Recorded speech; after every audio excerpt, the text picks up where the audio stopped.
तो ऐसा स्वर्ग किस काम का।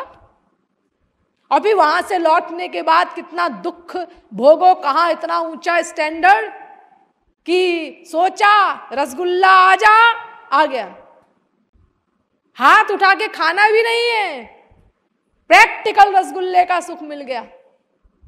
ना कोई पैसा खर्च करना है, ना कोई और शरीर से कोई मेहनत करनी है, कुछ नहीं। सोचा और वो सामान मिला, मटेरियल। बड़े बड़े ठाठ हैं स्वर्ग में। और कहां उसके बाद फिर सोचो वो कीड़ा बना, वो कुत्ता बन करके डंडे खा रहा है, वो बिल्ली बन करके अपना बेचारी तरस रही है कि कहीं से थोड़ा सा दूध मिल जाए। ये गति हुई। उसके बाद कुकर शूकर की पतंगादि योनियों में भटकना पड़ा। इसीलिए तुलसीदास जी ने रामायण में लिखा कि स्वर्गहु स्वल्प अंत दुखदाई। थोड़े समय के लिए मिलता है और अंत में बड़ा दुख देने वाला होता है स्वर्ग। इसीलिए न नरह स्वर्गतिम कांक्षेत, भागवत कहती है, वार्निंग देती है हम लोगों को, मनुष्य को स्वर्ग की कामना भूल करके भी नहीं करनी चाहिए। 11वें स्कंद के 20वें अध्याय का 13वां श्लोक, न नरह स्वर्गतिम कांक्षेत। तो देखिए ये कर्म धर्म है। अब दूसरा होता है विकर्म। ये क्या होता है? विकर्म उसको कहते हैं जिसमें श्रुति स्मृति प्रतिपादित कर्म धर्म भी न करे और ईश्वर भक्ति भी न करे। इसमें उन नास्तिकों का समावेश होता है जिनको ईश्वरीय महापुरुषों से और ईश्वर से घोर घृणा है। ये लोग प्योर भौतिकवादी होते, न इनको ईश्वर प्राप्ति होती है और न स्वर्ग की प्राप्ति होती है। ये जब तक जिंदा रहते हैं इंद्रियों के विषयों में आसक्त होने के कारण उच्छृंखलतावश मनमाने आचरण करते रहते हैं और मृत्यु के बाद नरकादि यातनाएं भोगने के पश्चात आसुरी योनियों में भटकते रहते हैं। आसुरीं योनिमापन्ना मूढ़ा जन्मनि जन्मनि माम अप्राप्यैव कौन्तेय ततो यान्त्यधमां गतिम। गीता। आसुरी योनियों में पटक देते हैं भगवान उनको। यह विकर्म का परिणाम है। साधारण भाषा में इसी विकर्म को पाप कर्म कहा जाता है। और जो मैंने पहले आपको बताया कर्म धर्म की परिभाषा इतनी लंबी चौड़ी, उसको पुण्य कर्म कहा जाता है। विकर्म शब्द को आप गंवारी भाषा में यूं कह सकते हैं, आवारा।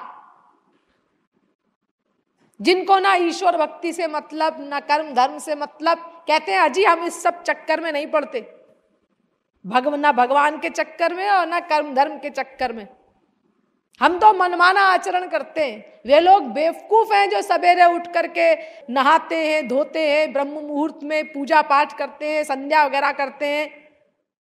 हम इस चक्कर में नहीं पड़ते। हम तो जी 9 बजे तक सोते हैं। आज तो इतवार है, क्या जल्दी है जल्दी उठने की, क्या आफत आई है। चाय पीते हैं पहले, फिर जाते हैं लैट्रीन। ये रईसों की परिभाषा है हमारे देश में। यानी जो मन में आया अंड बंड आचरण कर रहे हैं। और फिर कहते क्या है जी, हम तो स्वतंत्र तबीयत के हैं, हम सब बंधनों से अलग हैं, हम किसी बंधन में नहीं। किसी बंधन में नहीं हो तुम। हाँ, फुल मैड हो कि हाफ मैड, क्या मतलब? अरे मतलब तुम किसकी सनक में बोल रहे हो कि तुम किसी बंधन में नहीं हो? अरे कौन से बंधन में तुम नहीं हो? काल के बंधन में तुम हो, कर्म के बंधन में तुम हो, स्वभाव के बंधन में तुम हो, काम क्रोध लोभ मोह राग द्वेष ईर्ष्या पाखंड अनंत दोषों के तुम गुलाम हो, प्रतिक्षण वासनाओं के गुलाम हो तुम किसकी सनक में बोल रहे हो कि हम स्वतंत्र हैं, सब बंधनों से अलग हैं? पहले अपने दिमाग का तो इलाज करा लो, नॉर्मल हो जाए तुम्हारा दिमाग। तुम्हारा तरीका क्या है? तुम्हारी हालत क्या है? अच्छे खासे बैठे हैं, रात के 10 बजे सनक सवार हुई, रसगुल्ला खाना चाहिए, लेकिन अब रसगुल्ला घर में तो है नहीं, बाजार से मंगाना होगा। हाँ, मंगाना पड़ेगा। किसी आदमी ने कहा, अरे क्या ये बीमारी मोल ले रहे हो रात के 10 बजे रसगुल्ले की, आराम से सो जाओ ना। अजीब, पैसा है हमारे पास, कोठी कार है, नौकर चाकर है, आखिर ये सब कब काम आएगा।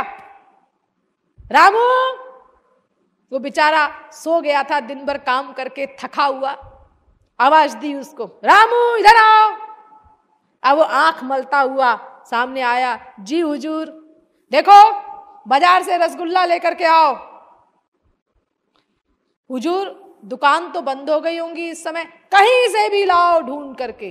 ये पैसा बोल रहा है, पैसा, ऑर्डर, पैसे का नशा बोल रहा है।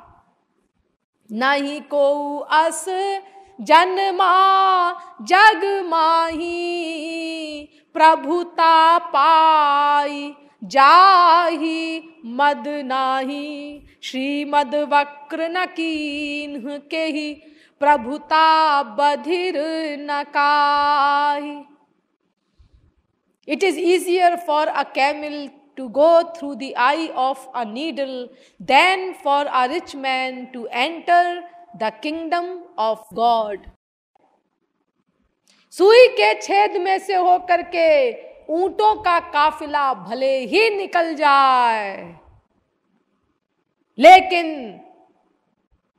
ये संपत्ति वाले ये ईश्वर की ओर चले, बाइबल कहती है ये नहीं हो सकता। एक बार एक रानी थी, तो उसकी नौकरानी उसका बिस्तर बिछा रही थी, रोज ही बिछाती थी। लेकिन आज बिस्तर बिछाने के बाद अचानक उसको उस बिस्तर पर सोने का लालच हो आया। उसने कहा, ये इतना बढ़िया बिस्तर है, रेशमी चादर बिछी हुई डनलप के गद्दे पर, उसके ऊपर फूलों की पंखुड़ियां बिछी हुई, उसके ऊपर फिर एक और दूसरी चादर बिछी हुई, उसके ऊपर इत्र छिड़का हुआ। इस बिस्तर पर सोने में रानी साहिबा को कितना सुख मिलता होगा। अभी रानी साहिबा के आने में तो देर है, मैं कुछ देर जरा इस पर सो करके तो देखूं। और वो लेट गई, और जब लेटी तो कोई व्यक्ति इतना गरीब, पहली बार उसने इतने बड़े ऐश्वर्य को पाया, तो उसको इतना सुख मिला, उसको नींद आ गई। अब बेचारी को नींद आई ही थी कि उसी समय रानी आ गई, बाई चांस उस दिन जल्दी।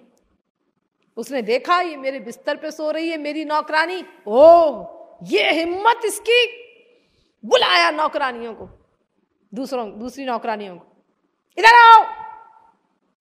और वो तो बेचारी तुरंत उठ गई, आवाज सुन करके थर थर कांपने लगी खड़ी हुई। अब आई नौकरानियां, जी हुजूर, लगाओ इसको 50 कोड़े। प्राचीन काल के राजाओं का हाल तो आप लोगों ने सुना होगा, जो आ गया मन में बस अब उसके अनुसार प्रैक्टिकल होगा। ना वहां पर कोई आप अपील कर सकते हैं, ना कोई वहां सुनवाई होगी, बस जो फाइनल कर दिया राजा ने, रानी ने, वो होना है। अब कोड़े पड़ने लगे बेचारी को। पहला कोड़ा पड़ा, बड़ी चीखी, दूसरा पड़ा और चीखी, चीखती गई। जब 50वां पड़ा, अंतिम कोड़ा पड़ा, तो उसके बाद वो हंसने लगी। 50वें कोड़े के पड़ने पर उसने बड़ी जोर से अट्टहास किया। तो रानी ने कहा, अरे ये तो पागल हो गई। तो उसने कहा, नहीं रानी साहिबा, मैं पागल नहीं हुई हूं। पागल नहीं हुई है?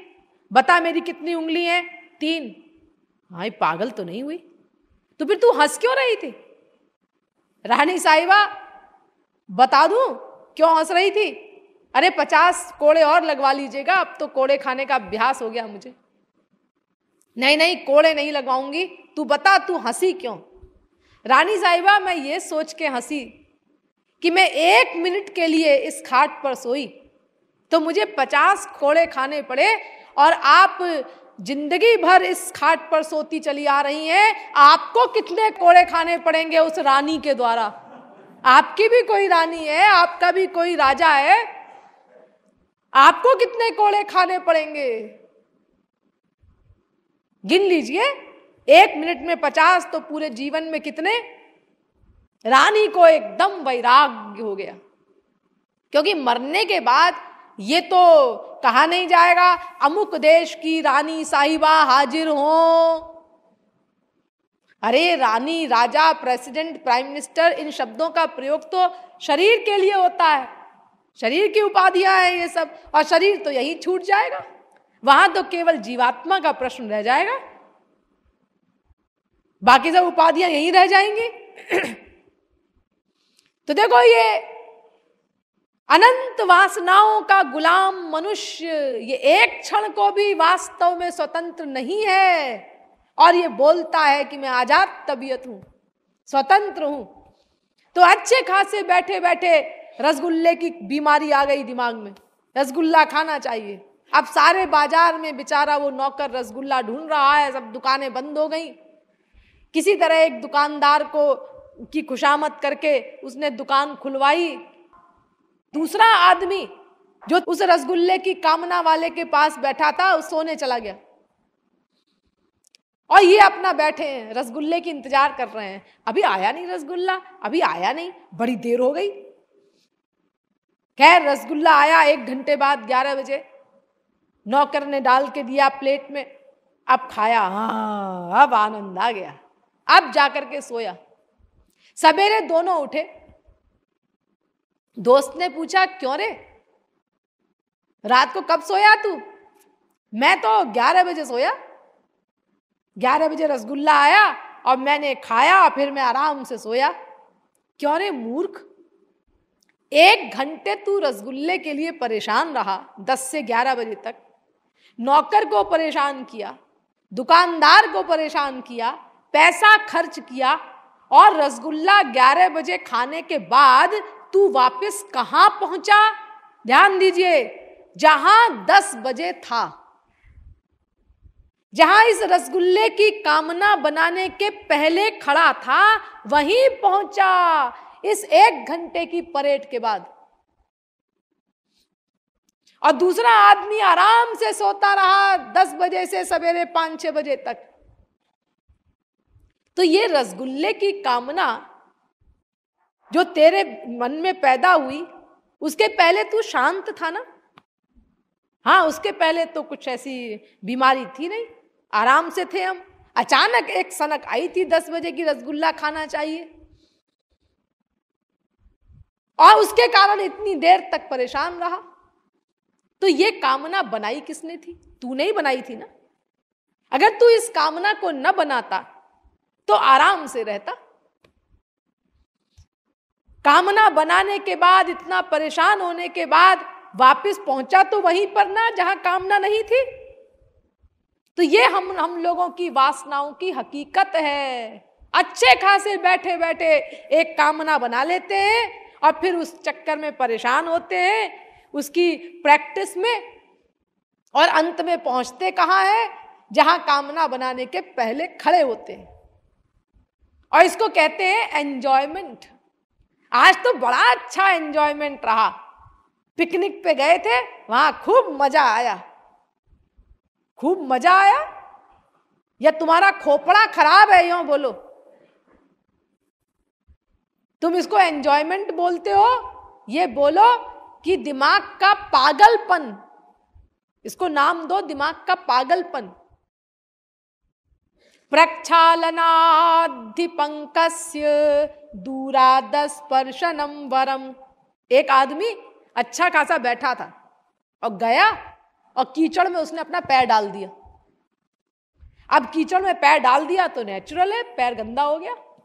अब चिल्ला रहा है, ए रामू इधर आ, साबुन ला, पानी ला, तौलिया ला, पैर गंदा हो गया, पैर गंदा हो गया, आया हुजूर, आया हुजूर। अब वो बेचारा भाग करके आ रहा है।